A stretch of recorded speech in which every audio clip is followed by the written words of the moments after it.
हरे कृष्ण। भगवान श्री धन्वंतरी की जय हो। अपने इस चैनल पर मैं आपका हार्दिक स्वागत करता हूँ। दर्शकों, हर मानव की और मानव क्या लगभग हर जीव की यही हार्दिक इच्छा होती है कि उसका जीवन लंबा हो और वो हमेशा कार्यरत रहे। मेरा कहने का तात्पर्य ये है, हर जीव की ये इच्छा होती है कि वह जवान रहे और सर्वांग सुंदर रहे, मृत्यु को प्राप्त न हो।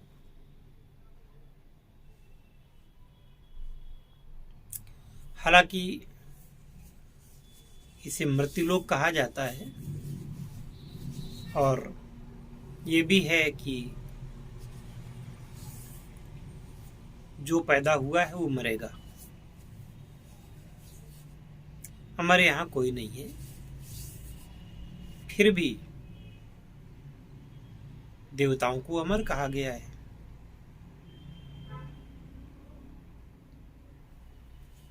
सिद्धों को अमर कहा गया है। कुछ ऋषिगण हैं जिनकी उम्र ऐसा माना जाता है कि जिनकी उम्र लाखों वर्ष है और वो चिरंजीवी हैं, धरती के अंत तक वो रहेंगे। दो मत हैं, एक मत है विज्ञान का, एक मत है अध्यात्म का। परंतु बारीकी से देखा जाए तो अध्यात्म को अंधविश्वास से, कोई कल्पना से जोड़ना यह नीति संगत नहीं होगा। आपकी जानकारी के लिए मैं बता दूं कि अभी भी एक नवीन शोध हुआ है इजराइल में, जिसमें लगभग 75 साल के 75 ईयर्स ओल्ड लोगों पर प्रयोग किए गए ऑक्सीजन थेरेपी की गई और धीरे धीरे उनके शरीर 25 वर्ष के नवयुवा के जैसे हो गए। जैसे विज्ञान में गल्प होती है, वैसे ही अध्यात्म में भी गल्प होती है। सामान्य मानव उन पर विश्वास नहीं कर पाता। सामान्य मानव उसको पहले तो नॉनसेंस कह देता है। जैसे कि एक मैडम है कोई, उन्होंने मेरे पिछले वीडियो पर एक लंबा चौड़ा कमेंट किया और कहा कि ये नॉनसेंस की बातें, लोगों को बेवकूफ़ बनाने की बातें बंद कीजिए।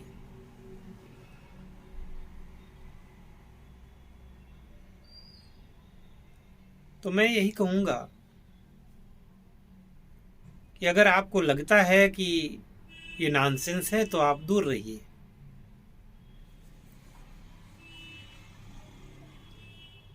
और जा करके मेरे अबाउट सेक्शन को पढ़ लीजिए।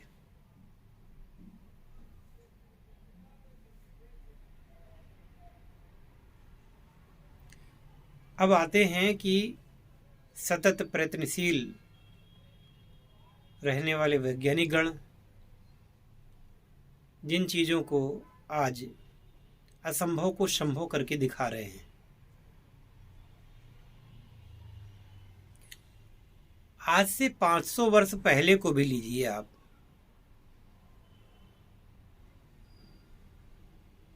केवल 500 वर्ष पहले को ले लीजिए। क्या बिजली थी?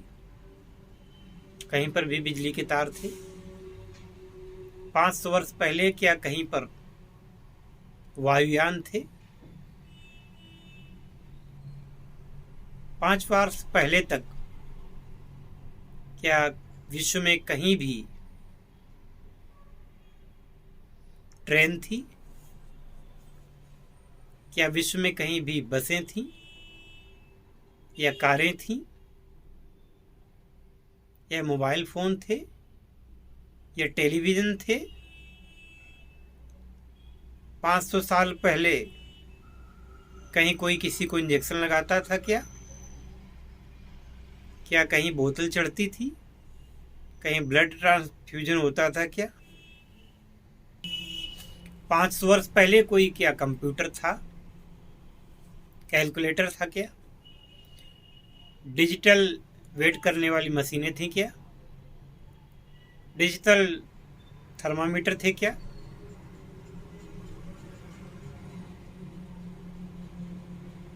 तापमान नापने वाले थर्मामीटर थे क्या? वायु का दाब नापने वाले बैरोमीटर थे क्या? क्या था उस समय? केवल 500 साल पहले जाइए आप, ये सारी चीजें नहीं थी।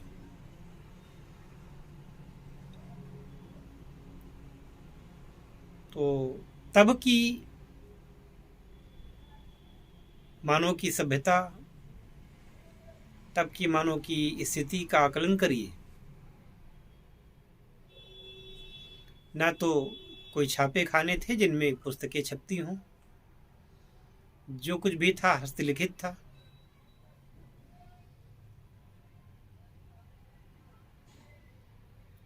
आज के हिसाब से देखिए, तो आज के जीवन में ये अत्याधुनिक विज्ञान ने कितनी तरक्की कर ली है। 500 वर्ष पहले अगर इन सब बातों के बारे में कोई कहता तो उसको लोग मूर्ख ही कहते, लेकिन वो सब कुछ है आज। और आगे आने वाले समय में ये साइंस के चमत्कार कितनी हद तक बढ़ जाएंगे, इसकी कल्पना क्या आज की जा सकती है? तो जिन महान वैज्ञानिकों ने इसकी कल्पना की, उसको साकार करके दिखाया, उनको भी कभी किसी ने बेवकूफ कहा होगा, मूर्ख कहा होगा। इसी प्रकार से अध्यात्म में जिसकी रुचि नहीं है, जिसने कभी योग नहीं किया, जिसने कभी प्राणायाम नहीं किया, जिसने कभी मंत्र जप नहीं किया, जिसने कभी किसी जड़ी बूटी को घोटा नहीं, किसी ने पारद का कोई प्रयोग नहीं किया, ये लोग ज्ञान देंगे क्या?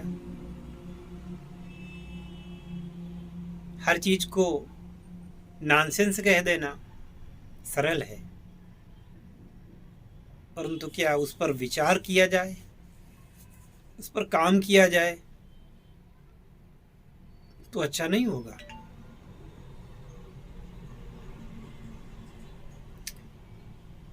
शायद अगर उस पर काम किया जाए तो आपको पता चलेगा। ऐसे जिन लोगों ने सलाहें उल्टी सीधी देने लगते हैं, क्या उन्होंने कभी विज्ञान का अध्ययन किया है? कभी विज्ञान को पढ़ा है? कभी भौतिकी, कभी रसायन को पढ़ा है क्या उन्होंने? कभी जीव विज्ञान पर नजर डाली है? जंतु विज्ञान, वनस्पति विज्ञान को पढ़ा है क्या? और जिन लोगों ने नहीं पढ़ा है, वो लोग एक झटके में उस चीज को नॉनसेंस कह देते हैं। ऐसे लोगों को क्या कहा जाए?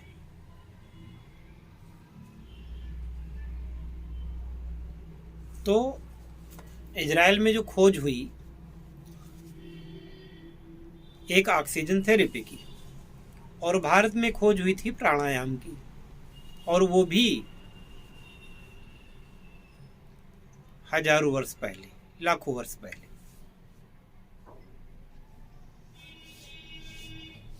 जब विश्व में कोई सभ्यता नहीं थी, उस समय भारत की सभ्यता चरम सीमा पर थी। आज की 21वीं सदी की सभ्यता में क्या किसी वैज्ञानिक ने किसी मंत्र के द्वारा किसी प्रक्षेपास्त्र का सफल प्रयोग किया है क्या? लेकिन उस जमाने में मंत्र से चलने वाले ब्रह्मास्त्र, नारायणास्त्र, पशुपतास्त्र, इंद्रास्त्र, वरुणास्त्र,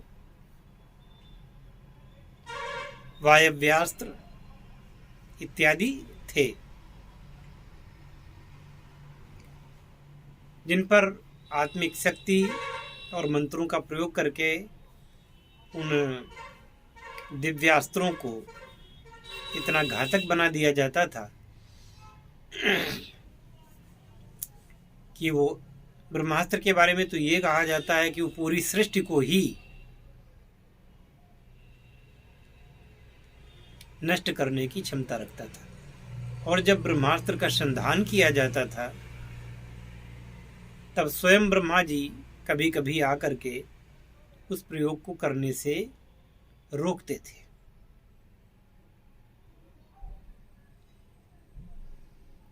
तो थोड़ा सा बेहुदे कमेंट करने के पहले थोड़ा भारतीय अध्यात्म को पढ़ें, विज्ञान को पढ़ें, और आपको पता चलेगा कि वास्तव में ये दोनों का समन्वय है। एक IITians जो महीने में 2 लाख रुपए कमा सकता था, वो IIT कर करके इसके बाद में ये वृंदावन में जा करके वो परिक्रमा कर रहा है, संत बन गया है। एक ऐसे शिक्षक जो UPSC में पढ़ाते थे बच्चों को, IPS, IAS, PCS की ट्रेनिंग देते थे, और उनके शिष्य आज भारत में कई जगह पर IAS अधिकारी, PCS अधिकारी, IPS अधिकारी बन करके कार्यरत हैं। और वो गुरुजी सब कुछ त्याग करके, सब कुछ छोड़ करके वृंदावन की कुंज गलियों में परिक्रमा करते हैं नंगे पैर। इसके बावजूद वो शिक्षा देना बंद नहीं किए, लेकिन वृंदावन में भगवान श्री कृष्ण के प्रेम में मग्न है।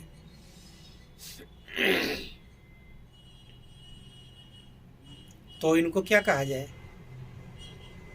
उत्तर प्रदेश पुलिस के एक बहुत ही होनहार और बहुत ही एक कद्दावर पुलिस अधिकारी हुआ करते थे। वो पंडा कहते थे उनको, DK पंडा शायद उनका नाम था। और रिटायरमेंट के कुछ दिन पहले उन्होंने गोपी स्वरूप धारण कर लिया। लोगों ने उनकी बड़ी खिल्ली उड़ाई, बेइज्जती की, तो उन्होंने त्याग पत्र दे दिया और इलाहाबाद में जा कर के उन्होंने वहाँ पे रहने लगे। बाद में उनकी पत्नी तक ने उनको इस वेश के कारण उनसे तलाक की अर्जी दायर कर दी, मुकदमा कर दिया, सब कुछ कर दिया। पर DK पंडा जी, जिनको भगवान श्री कृष्ण का गोपी भाव प्राप्त हो चुका था, उन्होंने हार नहीं मानी और अपने जीवन को श्री कृष्ण की सेवा में अर्पित कर दिया। क्या इनको ये कहा जाएगा कि इनका दिमाग बुढ़ापे में खराब हो गया? बिल्कुल नहीं।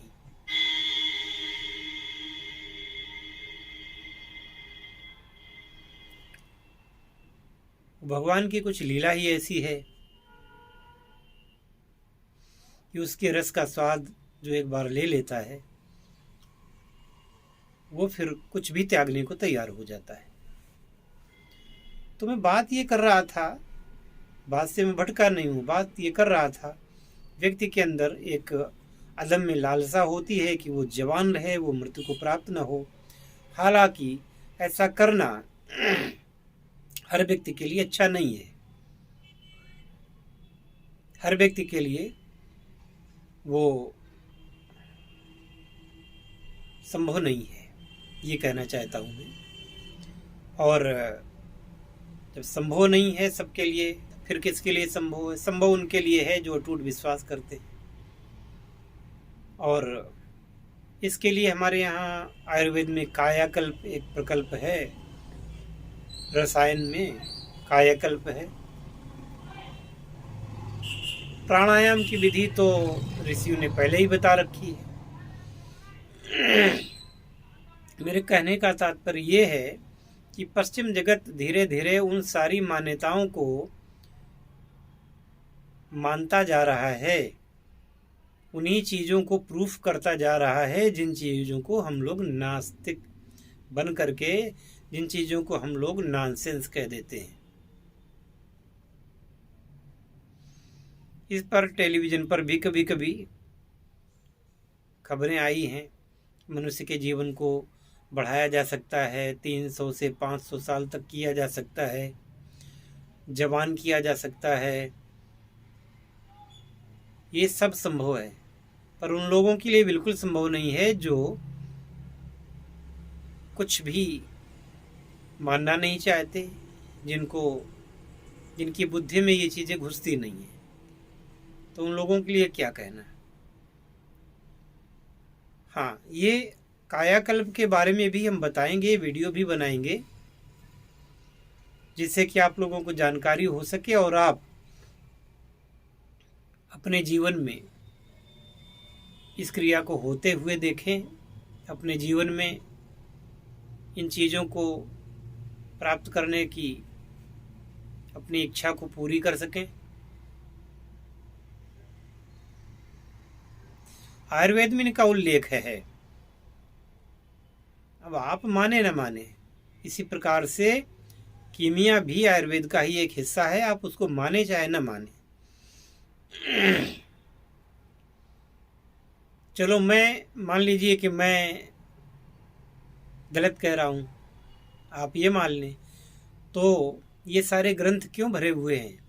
क्यों उसमें देह वेद और लोह वेद की क्रियाएं दी हुई हैं? कायाकल्प क्यों दिया हुआ है? क्यों लिखा है कि आप निम्न धातुओं को उच्चतर धातुओं में परिवर्तित कर सकते हैं? तो क्या ये जो लिखने वाले हमारे ऋषिगण थे, शोधार्थी थे, क्या ये लोग बेवकूफ थे?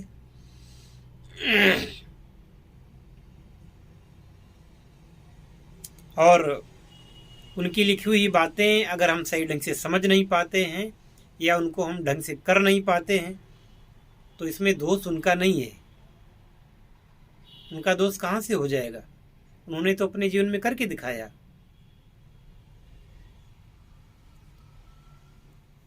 आशा है कि मेरी बात आपको समझ में आई होगी, और अगर आई हो तो नए लोग चैनल को सब्सक्राइब करें, बेल का आइकन दबा करके घंटी पर सिलेक्ट कर लें, काली घंटी पर आल पर, और इस रसायन विज्ञान के माध्यम से अपने जीवन को सफल और सुखी बनाएं। जय शिव शंकर, जय भोलेनाथ, हर हर महादेव।